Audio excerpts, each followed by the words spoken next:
Hello, I am Sarah Coulson, the 22nd Regent of the Mount Vernon Ladies Association, the owner and governing body since 1858 of George Washington's Mount Vernon, and more recently, the George Washington Library. It is my privilege to welcome you today to Leadership for a More Perfect Union, a virtual symposium hosted in partnership with the Brookings Institution and the George Washington Library of Mount Vernon. We are informed that George Washington believed deeply in the need for all citizens to be engaged in their communities and in the process of governing.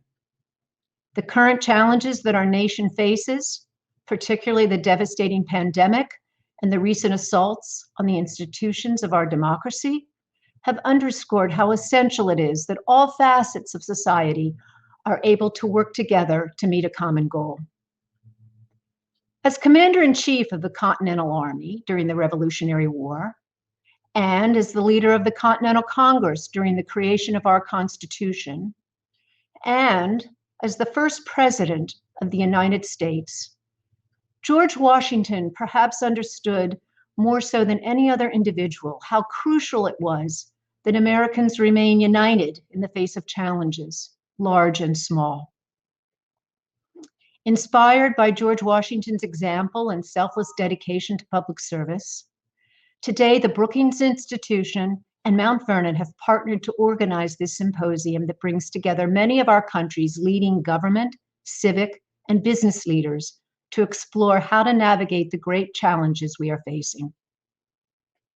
What better time now that our nation has again witnessed a peaceful transfer of government, as it has since President George Washington bid farewell and walked away from power for the last time, to discuss the kinds of leadership we need going forward. This symposium will explore the traits of effective leadership in times of change and in times of crisis. Since the 1850s, the Mount Vernon Ladies Association has been committed to preserving our nation's past, both physically and intellectually, so that it endures to inform and inspire future generations. The lessons of history that speak to us so powerfully from a place like Mount Vernon, the home of George Washington, are indeed timeless and vital. Although regrettably we can't gather in person at Mount Vernon for this conference, I invite you to visit and experience the beloved home for George Washington, which he enjoyed throughout his life and was the place of so many of his important decisions. As we proceed, I would like to especially thank General John Allen, President and CEO of the Brookings Institution, for his leadership and commitment to this symposium, and that of Doug Bradburn, President and CEO of George Washington's Mount Vernon, and David Rubenstein, co-founder and co-executive chairman of the Carlyle Group and noted patriotic philanthropist, as well as the esteemed group of speakers who believe this conversation is sufficiently important to give of their time and their reflection. On behalf of the Mount Vernon Ladies Association, we hope you enjoy this symposium. As always, thank you for your participation and your support. Well, thank you, Mrs. Coulson, for this very kind introduction, and it's a pleasure to be with you today. Ladies and gentlemen, good afternoon. As mentioned, my name is John Allen, and I'm the president of the Brookings Institution. And it's my great pleasure to be the first to welcome you to this conference entitled Leadership for a More Perfect Union. The Brookings Institution is a nonpartisan public policy think tank that performs independent, fact-based research. Every day, our dedicated scholars and staff spend their time researching the most pressing policy questions that we face, to help inform leaders across the society on how to improve the lives of our fellow citizens, both inside the United States and around the world. So today's conference, which is a partnership between the Brookings Institution and George Washington's Mount Vernon, could not be more timely. Last week, President Joseph R. Biden Jr. took the oath of office to become the 46th President of the United States, swearing to, quote, preserve, protect, and defend the Constitution of the United States, unquote. And President Biden became the latest holder of America's highest office in the land and one that has a unique lineage that began with President George Washington in 1789. Entrusted to lead our nation, President Washington set the example of leadership for us in the earliest days of the Republic. That example, one that was embodied the greatest ideals of integrity and public service, is the foundation for the conference today.